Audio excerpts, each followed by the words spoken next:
Amen. Po ang ating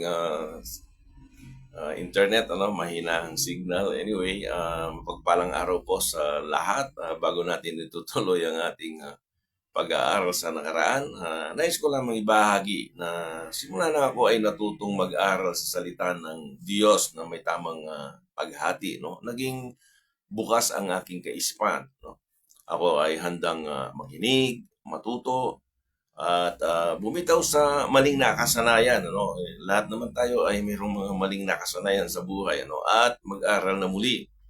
So, isa sa sistema na kanyang o isa sa weakness, weakness ng isang tao ay ito ay turuan, o napakahina natin tumanggap ng turo sa iba, dahil sa kanyang sistema na kanyang paniniwala na ito ay tinanggap o na-acquire sa paaralan, social media, or even sa teaching ng iba't ibang leaders. So, kung minsan, hindi natin ito sinusuri kung ito ba ay itinuturo ng banal na kasulatan. At madalas, hindi tinitignan kung ang talatang binabasa ay nauukol sa kanya, o nauukol sa atin, I mean. Kaya napakahalaga sa pag-aaral sa salita ng Diyos na may tamang paghati, sapagkat hindi lahat ng nakasulat sa Biblia ay nauukol para sa iyo at para sa akin. Though the Holy Scriptures, ito ay naisulat para sa tao. Sa ating pagpapatuloy tungkol sa ating tema na si Pablo ang unang naging miyembro ng Body of Christ, ay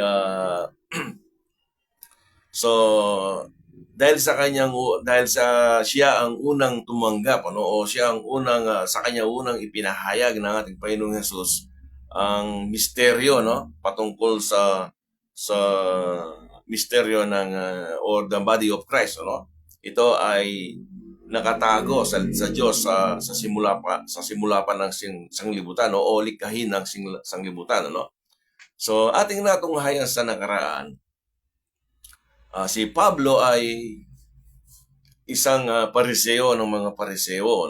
Siya ay nag-aral sa ilalim ni Gamaliel. So, pagkatapos na namatay si Jesus, inusig ni Pablo ang little flockers. Ito yung ito yung Church of God. Ito yung mga munting kawan na sumampalataya sa ating Panginoong Jesus. So, in Acts chapter 22 verse 3, ating babasahin, in verse 3, I am verily a man which am a Jew, born in Tarsus, city in Cilicia, yet brought up in this city, the feet of Gamaliel. Ito ang patutuo ni Pablo, and taught according to the perfect manner of the law. Ang nagturo sa kanya regarding perfect manner of the law ay si Gamaliel, perfect of the law of the fathers, and was zealous toward God as ye all are this day. Sabi niya, and then, makikita natin dito sa talata, si Gamaliel ay isa siyang pariseo, Sa talatang ito, si Pablo is sabi niya? Pharisee of the Pharisees. Sounds like na parang hinigitan na ni Pablo itong si Gamaliel, Do siya ay naging kanyang guro. So, in Psalms chapter 119, verse 99, take note, ang sabi niya rito sa talata, I have more understanding than all my teachers. Sabi nung sa Psalm, for thy testimonies are my meditation. Marahil siya ay continuously seeking the Word of God, And hindi ba dapat ganito ang maging layunin o ugalihin ng isang estudyante? Dapat siyang magpatuloy sa kanyang pag-aaral. Hindi habang panahon tayo ay umaasa na lamang of course tayo ay umaasa na lamang na tuturuan, na tinuturuan. Kailangan tayo ay makinig, just an example, na yung mga tinanggap nating kaalaman sa nagturo sa iyo o sa akin, at ang mga natutunan mo sa iyong pagsisikap, ano ang pwede mong isipin? Ano ang pwede nating makita, no? O isipin nga, no? Iyon ang sinasabi ng Salmo, no? Kaya nga, learning is a continuous process, ano? Kung titigil ka sa iyong pag-aaral at magkakaroon ka ng ibang focus, no? O natuon ka sa ibang bagay, no? Ano ang iyong inaasahan? So si Gamaliel ay pariseo at si Pablo ay pariseo ng mga pariseo, no? Pariseo ng mga pariseo. It sounds like na something different, ano? So in John chapter 16 verse 3, and these things will they do unto you, because they have not known the Father nor me. John 16 verse 3.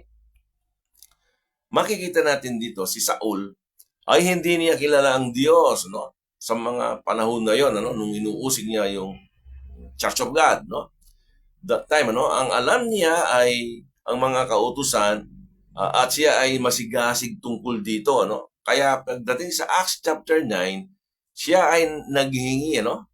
O ng sulat sa mga may kapangyarihan. At upang anong gagawin niya, uhulihin niya o papatayin, ano, ang sino mang tumatawag sa pangalan na ito, ano. Siya ay nagtungo sa Damasco at sumisiklabo ang kanyang galit, ano, sa mga taong ito na sumunod at naiiba ang kanilang pangangaral. Ito ay tungkol sa Christ is the Son of God, na declared by the power of His resurrection. Ito yung kingdom o gospel of God, no? Inuhuli at pinapatay ang mga disipulo ng ating Panginoong Jesus that time, no? Sa mga oras na yon, no? So ang isang bagay na ating masisiguro sa kanya, kay Pablo, hindi siya magiging Kristiyano that time. Ang ibig kong sabihin, ito ang tawag sa mga little flockers. Sa mga panahon na yon, sa Antioch, no? That was the church of the disciples of the Lord. Yun ang Church of God, no? Na inusig ni Paul, no? Ang mga little flockers na ito ay ang mga unang tinawag na Kristiyano, no? Later on we will discuss about the name Christian, no? So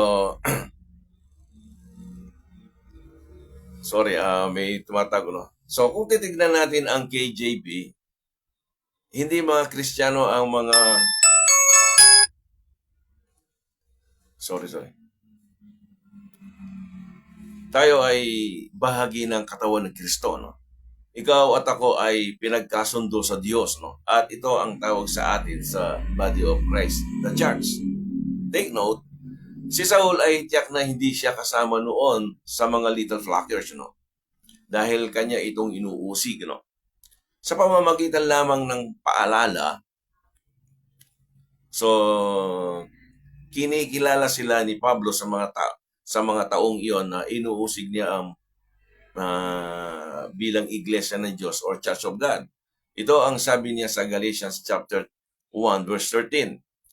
For you have heard of my conversation in time past in the Jews, religion, how that beyond measures I persecuted the church of God and wasted it. Inuulit ko, sa ating pagtatalakay, ating tinitignan kung saan ba nagsimula ang church, the body of Christ. Kailan ba ito nagsimula, no? And in connection to this topic, kung sino ba ang unang naging miyembro ng body of Christ, no?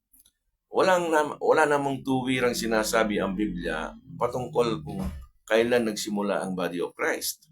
Malalaman lamang natin ito ayon sa paraan ng kanilang pangangaral, ano?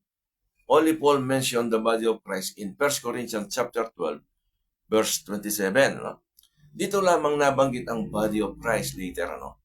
O pagkatapos na siya ay naligtas. So now in verse 27, now ye are the body of Christ in 1 Corinthians, no? Now ye are the body of Christ and members in particular. Dito lang, ito yung first mention ng body of Christ. Kung si Pablo ay naging unang miyembro ng body of Christ in Acts chapter 9, ang tanong ito, bakit hindi nagsimulang isama ang mga mananampalataya, no, sa body of Christ sa Acts chapter 9? Ang ibig kong sabihin, Ah, kung ang body of Christ ay nanduroon na, no, sa mga panahon na yon, no, tulad ng paniniwala ng iba, no, sana yung mga ginamit na mga salita ay madaling maintindihan ng mga mananampalataya. Sila ay naligtas sa biyaya at hindi sa mga mabubuting gawa. So, lahat ng mga mananampalataya dapat naiintindihan ng mga salitang or language na para sa kanila dahil mayroong kakaibang pangungusap ang ginagamit ng Diyos sa pakikitungo niya sa iba't ibang tao. No? Kung ating susuruing mabuti ang ating susuring mabuti ang salita ng Diyos, limitado lamang ang pangungusap na ginamit niya sa body of Christ. Actually, more than 85% of the entire scriptures ay naisulat para sa mga Jewish people. No? Ang mga sulat o pangungusap ng Diyos sa body of Christ ay tinanggap natin sa isang tao, no, na nakatanggap ng kapahayagan mula sa Panginoong Hesus. Ang aking tinutukoy ay si Pablo. No? Ipinahayag ni Jesus kay Pablo ang mga nauukol, no, na instruction para sa katawan ni Kristo, no, mula Romans to Philemon. No? Take note, hindi ko sinasabi ang naisulat sa nakaraan ay hindi na natin kailangan. Ang mga bagay na naisulat sa nakaraan or in time past, ito ay para sa ating ikatututo. No? Ayon sa Romans chapter 15, verse 4, sabi niya roon, for whatsoever things were written aforetime were written for our learning. No? So, hindi akalain ng mga Hudyo na ang mga Hentil ay magiging kapwa tagapagmana sa pangako ng Diyos. No? Ang tandaan natin, ang mga miyembro ng body of Christ, under grace, ay mayroong kakaibang salita or language para sa kanila. So, ang Israel na nasa ilalim ng kautusan ay mayroon ding mga salita na kakaiba, no, at exclusively para sa kanila lamang. No? Kung naaalala ninyo ang mga halimbawang salita na tumutukoy sa Israel tulad ng mga salitang ito, no? Pag nakita natin yung testament, no, covenant, circumcision, chosen nation, kingdom priest, no, peculiar people, no, fig tree, no, sa mga parabola nakikita natin yung olive tree, wild olive tree, yung branches, yung law, prophecy, earthly blessings. Lahat ng mga language na ito ay all this language, no, is in connection to the nation of Israel, at hindi sa body of Christ. Kapag narinig natin ang salvation by grace, ito, no, pag narinig natin yung salvation by grace, heavenly blessings, no, hidden or dogs, no, uncircumcision, justified through faith, no, so complete in Christ, no, forgiven all trespasses, no, accepted in the beloved, no, sealed by the Holy Spirit, not under the law, but under grace. These languages are referring to the body of Christ. No? So, tandaan natin sa ating pag-aaral na may tamang paghati sa salita ng Diyos, mayroong mga languages na ating ikinikonsider, no? Na kung sino ba yung tinutukoy ng mga salitang ito. No? Marahil yung iba hindi, yung iba na hindi accepted yung mga bagay nito. But anyway, ating susuriin na patuloy ang salita ng Diyos base dun sa kung ano ang nakasulat sa salita nito. No? So muli, ating ipagpapatuloy ang ating pagsas sa susunod. At salamat and God bless. To God be the glory.